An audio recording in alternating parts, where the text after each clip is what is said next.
اور نماز کے جہاں اور بہت سارے فوائد ہیں وہاں یہ بھی ارشاد فرمایا کہ ان الصلاۃ تنہا عن الفحشاء والمنکر، فرمایا بے شک نماز منع کرتی ہے بے حیائی سے اور برے کاموں سے۔ نبی رحمت علیہ السلام کی خدمت میں عرض کیا گیا تھا کہ یا رسول اللہ صلی اللہ علیہ وسلم، ایک شخص رات کو نماز پڑھتا ہے پر سویرے چوری بھی کرتا ہے۔ ہم تو بڑی جلدی کہہ دیتے ہیں نا کہ کیا فائدہ اسے اس کی نماز کا، کیا فائدہ اسے اس کی عبادت کا۔ حضور صلی اللہ علیہ وسلم کی جب بارگاہ میں یہ سوال پوچھا گیا کہ حضور رات کو عبادت بھی ٹھیک کرتا ہے اور سویرے چوری بھی کرتا ہے، تو حکم کیا ہے؟ تو حضور علیہ السلام نے فرمایا اگر وہ پابندی سے نماز پڑھتا رہا نا تو اس کی نماز اس سے چوری چھڑوا دے گی، اس لیے کہ نماز بے حیائی اور برے کاموں سے روک دیتی ہے۔ اگر کوئی کمزوریاں ہیں انسانی تقاضوں کے تحت تو نماز کی پابندی کرے۔ اگر آپ نماز کے پابند ہو گئے نا، کچھ وقت لگے گا تو پھر وہ بھی ساری کمزوریاں اللہ دور فرما دے گا۔ شرط یہ ہے کہ اس کو پابندی کے ساتھ پڑھتے رہیں۔ کچھ دوست کہتے ہیں نماز میں دل نہیں لگتا، تو میں نے کہا نہ بھی لگے تو پھر بھی پڑھیں۔ تو میرا سوال یہ ہے کہ ایک آدمی بالکل فارغ ہے، سوائے نماز کے، عبادت کے، سونے کھانے کے اسے کوئی کام نہیں، اور ایک شخص بیچارہ مزدور ہے، وہ ریڑھی لگاتا ہے، مثال دینے لگا ہوں، وہ ریڑھی لگاتا ہے، اس کے پاس دکان بھی نہیں ہے کہ وہ شٹر نیچے کرے یا تالا لگا کے چلا جائے۔ اب وہ نہ کسی کو کہہ کے آیا کہ یار ذرا 10 منٹ ٹھہرنا، میں نماز پڑھ کے آیا، تو وہ چلا گیا۔ وہ بڑا بے چین ہے کہ میری پیچھے ریڑھی بھی ہے، وہ بندہ جلد باز نہ ہو جائے، وہ نکل نہ جائے، وہ میری تھوڑا سا میرا راس ہے، 2-4 ہزار کا مال ہے، غریب آدمی۔ نماز بھی اس نے پڑھی، توجہ اس کی پیچھے لگی رہی۔ ایک بالکل فارغ تھا، کوئی مجبوری نہیں تھی، اس نے بھی نماز پڑھی۔ آپ یہ بتائیے کہ زیادہ ہمت کس نے کی؟ اس کا تو دل ہی نہیں لگا نماز میں، ریڑھی کی فکر تھی،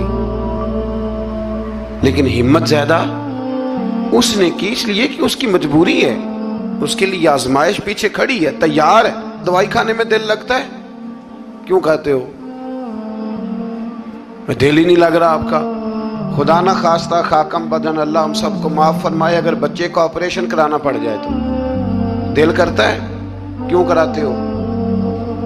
اس کے لیے ضروری ہے۔ تو بھائی یہ فلسفہ ہی غلط ہے کہ میرا دل نہیں لگتا تھا تو میں نے چھوڑ دی۔ دل تو کئی دفعہ انسان کا دکان پہ بھی نہیں لگتا، بیچ دو گے؟ نہیں دل کرتا کام پہ جانے کو تو ریزائن کر دو گے؟ تو یہ تو بالکل سرے سے بات ہی بڑی عجیب ہے۔ ہاں دل لگنا چاہیے، نماز سے دلچسپی ہونی، لیکن نہ بھی لگے تو ہم کو دل کے لیے نماز نہیں پڑھ رہے، رب کے لیے نماز پڑھ رہے ہیں۔ ہاں یہ بات سمجھ لیں، نماز دل کے لیے نہیں، نماز وہ دیکھیں نا، ایک صاحب کہتے ہیں جی میں 5 نمازیں پڑھتا ہوں تو روزی میں برکت پھر نہیں ہوتی، تو میں کہتا ہوں وہ عبادت کرتے ہو کہ تجارت کرتے ہو؟ پیسے کمانے گئے تھے؟ پیسے کمانے گئے تھے کہ نماز پڑھنے گئے تھے؟ تو نماز آپ کو بے حیائی اور برے کام سے روک دے گی، پر شرط یہ ہے کہ نماز کی پابندی کریں اور بر وقت پڑھیں اور تھوڑی صحیح کر کے پڑھیں۔ مطلب نماز پڑھی جاتی ہے، اہتمام نہیں ہوتا، یعنی لوگ بھاگ کے وضو کرتے ہیں، فٹافٹ آتے ہیں، بھئی آج ہو گیا ہے۔ بڑی جو بندہ گاڑی بھگا کے لاہور پہنچنا چاہے تو وہ 15 منٹ جلدی پہنچ سکتا ہے، 1 گھنٹہ پہلے پہنچ سکتا ممکن نہیں میرے عزیز، ہو نہیں سکتا۔ جلدی نماز پڑھنے سے آپ کیا کر لیں گے؟ صحیح کر کے پڑھیں، سونی کر کے پڑھیں، تسلی کے ساتھ پڑھیں، ٹھنڈے دل کے ساتھ پڑھیں۔ مطلب نماز پڑھیں تو پھر مزہ آئے۔ امام اعظم کا ایک پڑوسی ہے تو وہ کہتا ہے کہ امام صاحب نا گرمیوں کے دنوں میں نا چھت پہ چڑھتے تھے، کیونکہ میرے گھر میں عورتیں نہیں تھیں، مرد ہی تھے زیادہ، اور میرا ایک بچہ تھا چھوٹا۔ کہتے ہیں کہ وہ چھت پہ نماز پڑھا کرتے تھے تو وہ اتنی دیر تک کھڑے رہتے کہ لگتا کوئی ستون کھڑا ہے، رات کو ستون محسوس ہوتا، اتنی دیر تک وہ تلاوت کرتے، اللہ کی بارگاہ میں کھڑے رہتے۔ تو فرماتے ہیں جب ان کا انتقال ہوا تو میرا بیٹا کہنے لگا کہ ابا جی پڑوسیوں کی چھت پہ جو کھمبا تھا، جو ستون تھا، وہ کہاں گیا؟ تو کہتا میں رو پڑا۔ میں نے کہا بیٹا وہ ستون اور کھمبا نہیں تھا، وہ تو ابو حنیفہ تھا جو اپنے رب کے حضور کھڑا رہا کرتا تھا۔ تو دلچسپی پیدا کریں۔ اللہ تعالیٰ ہمیں رمضان کے بعد بھی پابندی صلاۃ کی توفیق عطا فرمائے۔ آیت نمبر 46 میں اہل کتاب سے بحث اور مباحثہ اور مجادلہ کے